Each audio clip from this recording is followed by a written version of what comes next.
समाज में अश्लीलता रूपी गंदगी को साफ करने के लिए हमें ऐसे शब्दों का उपयोग करना पड़ता है। ऐसे शब्दों के लिए मैं हृदय से क्षमा चाहता हूँ। कृपया हेडफोन लगा लीजिए। आपका संतोष कुमार।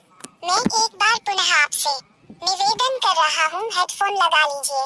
एक बहन ने अपनी आपबीती बताई है एक आर्टिकल के जरिए। वह आर्टिकल मैं अभी पढ़ने वाला हूँ। कृपया हेडफोन लगा लीजिए। प्यार में सब जायज है। सेक्स, प्रेम, एक दूसरे के बदन को नोचना, दुनिया की परवाह ना करना मैं भी नहीं करती थी और मेरे मन भी तड़प उठी हुई थी साथ रहने की। जब मन किया जिस्म की आग एक दूसरे के स्पर्श से बुझा लेने की, हाँ मैं उसके साथ लिव इन रिलेशनशिप में रहने लगी थी। जानते हैं क्यों? क्योंकि मैंने देखा सुना कि देश के सारे पढ़े लिखे बुद्धिजीवी, अभिनेता, साहित्यकार आदि लिव इन को ही जीवन जीने का आधुनिक और बढ़िया तरीका बताते हैं।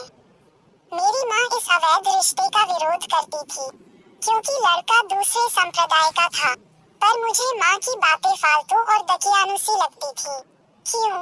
क्योंकि देश के पढ़े लिखे लोग कहते तो हैं जाति धर्म तो बकवास बातें हैं। विवाह के लिए जाति धर्म नहीं, दिल मिलना जरूरी होता है। उसका दिल मिल गया था, सो मैं उसी के साथ रहने लगी थी। पिछले दिनों माँ ने पुलिस केस किया था।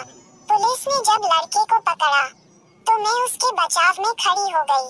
बताने लगी कि मेरी माँ ही अत्याचारी है, वही मुझे मारती पीटती रहती है।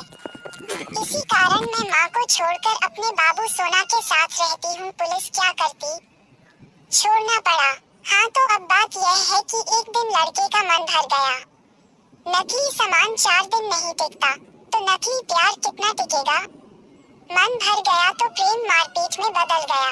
बेल्टे बेल्ट, लगभग रोज ही। एक दिन लड़के ने मुझे को खूब मारा, हाथ पैर बांध कर मारा। पूरे शरीर पर दाग हो गए तो दागों पर नमक छिड़क कर मारा, मिर्च पाउडर छिड़क छिड़क कर।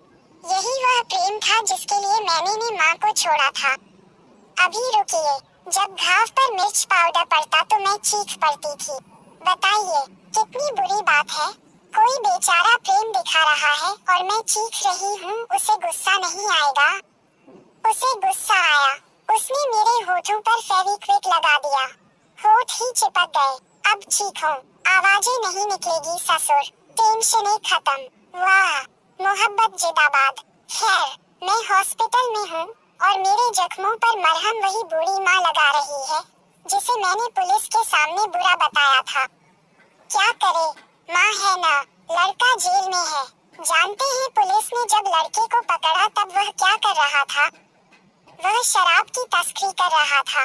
93,000 की अवैध शराब के साथ पकड़ा गया हीरो। इस पूरी कहानी में मेन विलेन कौन है जानते हैं? क्या वह लड़का? नहीं जी, वह तो प्यादा है। वह वही कर रहा था जो उसे सिखाया गया था। अब जेल में सड़ेगा कुछ दिन, फिर निकल कर कहीं मजूरी करेगा। बुरी वह लड़की भी नहीं। सिनेमा के नशे में डूबी उस मूर्ख को कभी लगा ही नहीं कि वह जाल में फंस गई है। उसे विलेन क्या कहेंगे? विलेन है वे धूर्त जो खुद को बुद्धिजीवी बताते हुए लिविंग रिलेशनशिप को जायज ठहराते हैं, जो इसके लिए माहौल बनाते हैं। विलेन है वे नीच। ऐसी घटनाओं की बार बार, हजार बार चर्चा होनी चाहिए ताकि ये देश की अंतिम लड़की तक पहुँचे। ऐसी घटनाओं की कोई खबर दिखे तो उसे 1000 जगह शेयर कीजिए। यही एकमात्र उपाय है, यही एकमात्र विकल्प है। धन्यवाद। आपका शुभचिंतक Santosh Kumar Sonkar, my YouTube at your well विशर।